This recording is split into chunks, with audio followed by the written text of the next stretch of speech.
A very good evening and welcome to yet another edition of the YES101's Visual Radio. For the Newsfirst team, I'm Jed Abdin this evening, and we start off in local news. In your top story this evening, a tragic bus accident in Dunhinder 4th milepost area of Badulla resulted in the deaths of 2 individuals.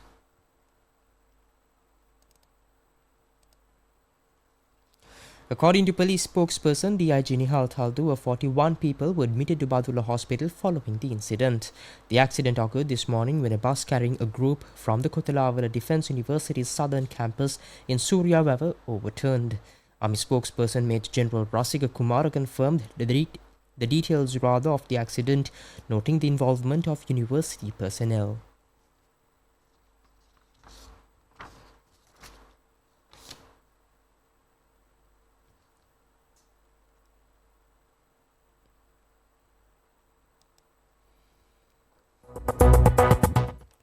Also shifting attention towards more local news, the new Sri Lankan government has reaffirmed its commitment to the International Monetary Fund supported program in terms of achieving fiscal and debt targets. Now, this was announced by Krishna Srinivasan, the IMF director for the Asia Pacific Department, during a press conference earlier.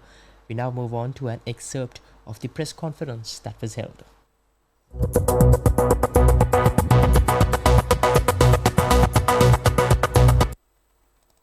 Recently, the Sri Lankan government mentioned that taxation was one of the key points that they discussed with the IMF in Washington during the annual meetings.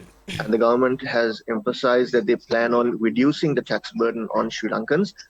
Could you comment on that position, how the IMF is looking forward to accommodate us request? And at the same time, what about the next review? Is Sri Lanka's next review going to take place, and when is it, or is it going to be further delayed? Thank you. So right after the new government came into office, we had a mission there to Sri Lanka. We had good discussions with the president and his team, and there was clear recognition that Sri Lanka had made significant progress under the program, and that these gains had to be safeguarded and measures had to be taken to build on the success achieved so far. So in terms of the commitment. It's clear that the new government is fully committed to the program, to the IMF-supported program, both in terms of the fiscal targets, in terms of debt targets, and so on. And good progress has been made. A team from Sri Lanka was in Washington to continue discussions on the next review, and discussions are ongoing, both in terms of I don't want to get into the details of the negotiations, but good progress is being made, and a mission will return to Sri Lanka to continue with these negotiations for the next third review.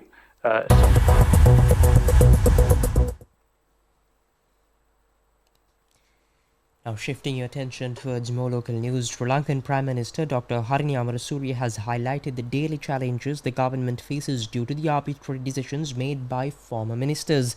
Speaking at a public meeting in Kota yesterday, she emphasized the need for a systematic and policy-driven governance to address these issues.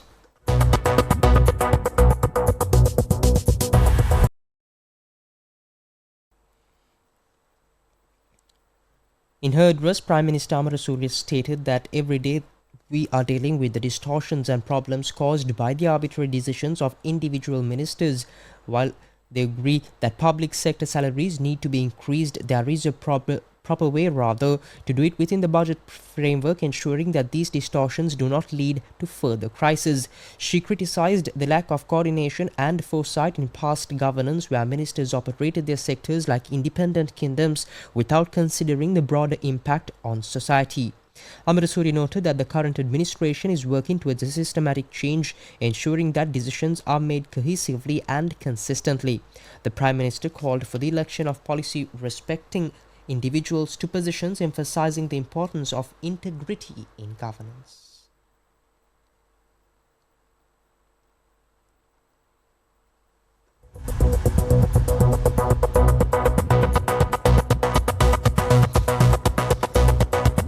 And up next is international news.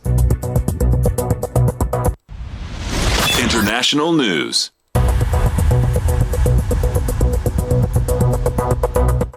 Now, in news overseas, Japan and the European Union were set today to announce a new security partnership, which local media would include more joint military drills, senior level dialogue, and defense industry cooperation.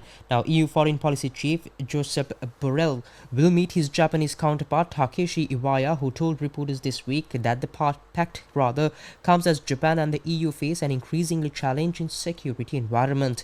Now, he did not mention China, but Japan has previously called its neighbor its greatest security challenge as Beijing builds up military capacity in the region. Up next is your update on sports. Sports news.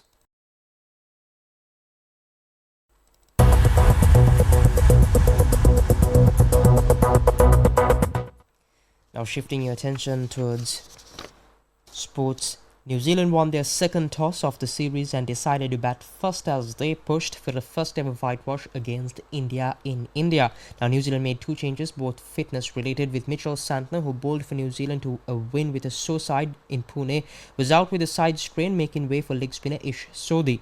Matt Henry recovered from a grade 1 glute tear to take his place in the 11, replacing Team Saudi. Now, India fighting for pride and also crucial World Test Championship points made one change. The unveiled Jasprit Bumrah made way for Mohammad Siraj. Now, according to a BCCI statement, it was said that Bumrah had not fully recovered from his viral illness. And with that, we wrap up this edition of the YES101's Visual Radio. For the Newsfirst team this evening, I've been Jod Abdin. Thank you for watching. Have a nice day.